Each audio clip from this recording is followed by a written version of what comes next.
Good evening, friends. Today, as a part of the subject cloud computing, I would like to discuss about the topic called virtual machine management. Myself, Karan Singh, I am from IT fourth year. Coming to the virtual machine management, the basics first.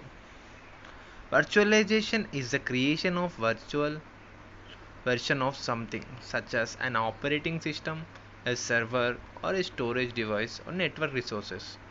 When the virtual machine is temporarily stopped, snapshotted, moved, and then resumed on the new host, this is known as migration.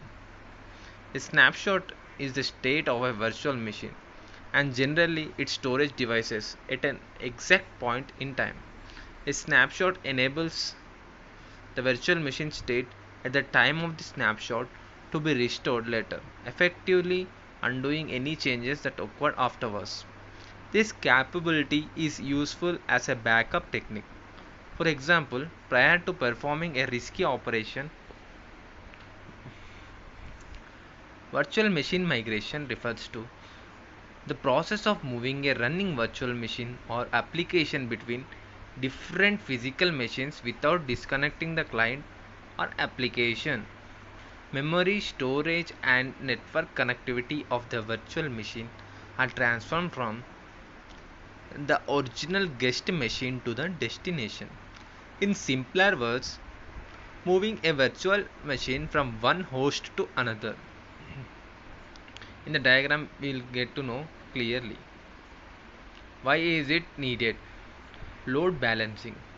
Move virtual machines to a less busy host.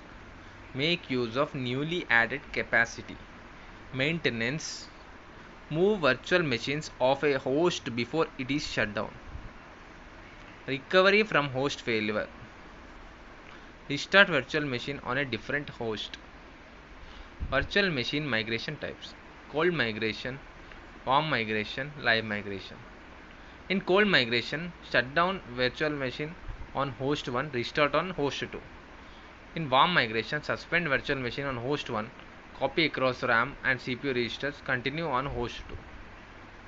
Live migration, copying across RAM while virtual machine continues to run, mark dirty RAM pages and recopy.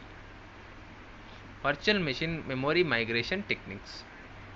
Two techniques for moving the virtual machine's memory state from the source to the destination are pre-copy memory migration and post-copy memory migration.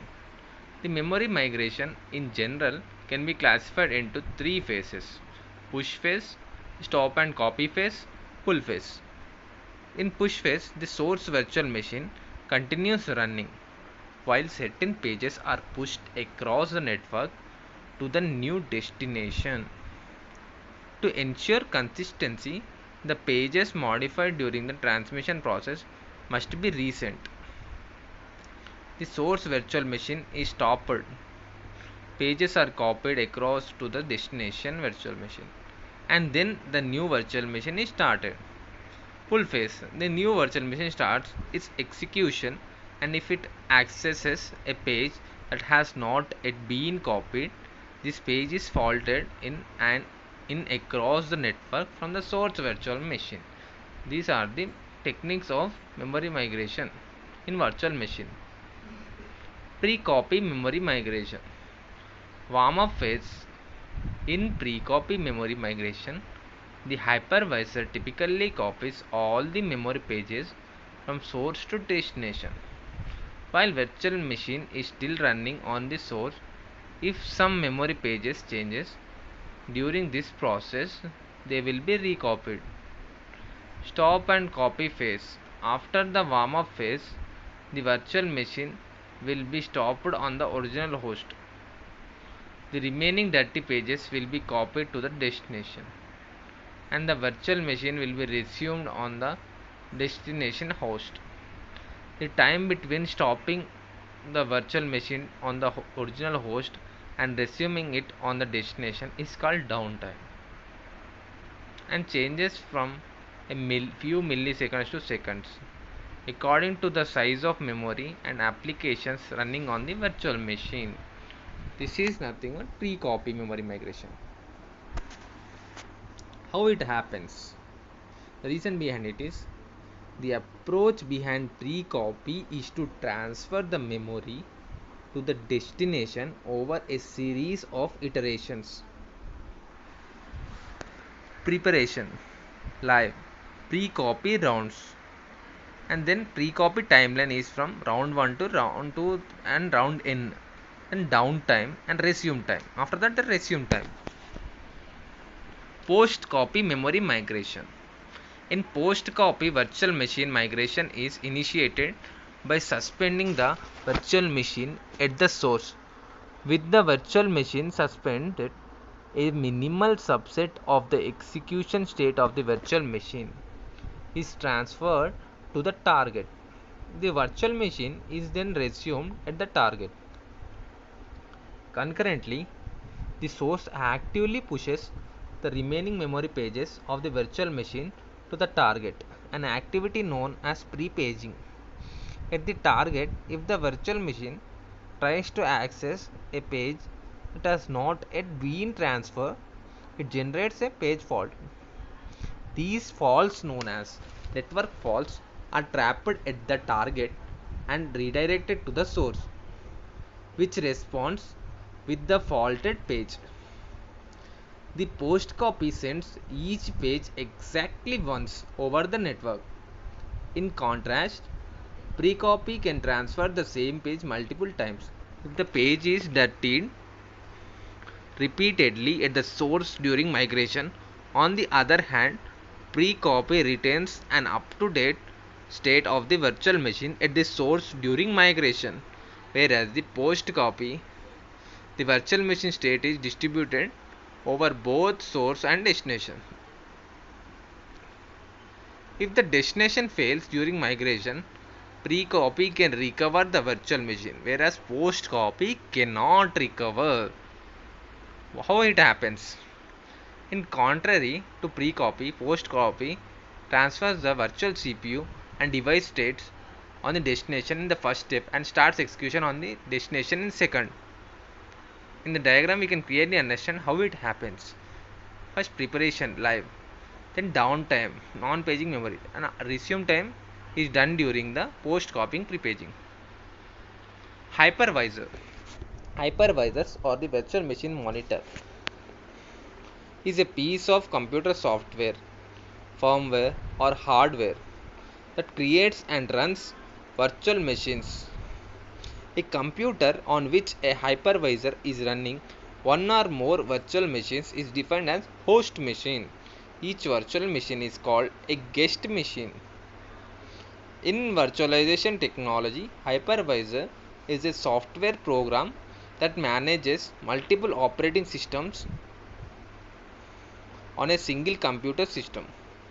The hypervisor manages the system's processor, memory, and other resources to allocate what each operating system requires.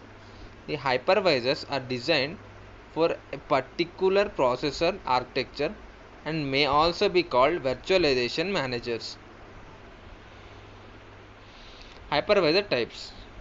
Formal requirements for virtualization. Type 1, native or bare metal hypervisors. Type 2, hosted hypervisors. Coming to the type 1 hypervisors, these hypervisors run directly on the host's hardware to control the hardware and to manage guest operating systems. For this reason, they are sometimes called bare metal hypervisors. A guest operating system runs as a process on the host. The type 1 hypervisor is often referred as a hardware virtualization engine. Examples include VMware, ESXi Server, Microsoft Hyper-V, and Citrix Zen Server. Type 1 in brief. It works indirectly on the hardware of the host and can monitor operating system that can run above the hypervisor. It is completely independent from the operating system. The hypervisor is small as its main task is sharing and managing hardware resources between different operating systems. The major advantage is that any problem in one virtual machine or guest operating system do not affect the other guest operating system running on the hypervisor. Operating system 1, operating system 2, and n number of operating system in the middle hypervisor and their hardware. Type 2 hypervisors. These hypervisors run on conventional operating system just as other computer programs do. Type 2 hypervisors abstract guest operating systems from the host operating system. Type 2 hypervisors support guest virtual machines by coordinating calls for CPU, memory, disk, network, and other resources through the physical host operating system. This makes it easy for an end user to run a virtual machine on a personal computing device. Examples of this type of hypervisor include VMware Fusion, Oracle VM, Parallels, and VMware Workstation. And coming to that, guest operating system 1, guest operating system 2, and the n number of guest operating systems in hypervisor. Then coming down, operating system, that is host operating system, and then hardware. In brief, in this case, the hypervisor is installed on an operating system and then supports other operating system above it. It is completely dependent on operating system for its operations.